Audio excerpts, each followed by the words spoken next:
L'histoire est importante. Parce que c'est un miroir à travers lequel nous nous voyons. Et la commémoration de la résistance chinoise contre l'agression japonaise et contre tout le mouvement fasciste dans les années 1930 et 1940 est très importante comme faisant partie de l'histoire partagée de l'humanité. Et nous nous joignons à la Chine pour commémorer les 80 ans de cette guerre.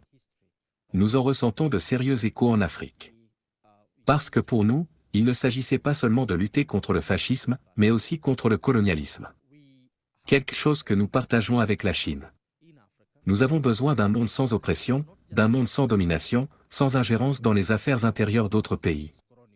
Voilà ce que signifie cette commémoration. La création des Nations Unies a été la meilleure chose qui soit arrivée à l'humanité. Parce qu'elle a introduit dans la gouvernance mondiale le principe du multilatéralisme comme principe cardinal, inviolable, que toutes les nations doivent respecter et promouvoir. Le multilatéralisme est la seule garantie de la sécurité de l'humanité. Si nous poursuivons l'idée hégémonique selon laquelle il doit toujours y avoir un grand et un petit, et un shérif dominant le monde entier, cette doctrine nous ramènera au fascisme. Et donc, la leçon que nous tirons de cela est que le multilatéralisme est l'avenir de l'humanité. Le nouvel ordre mondial multipolaire doit être fermement ancré dans le multilatéralisme.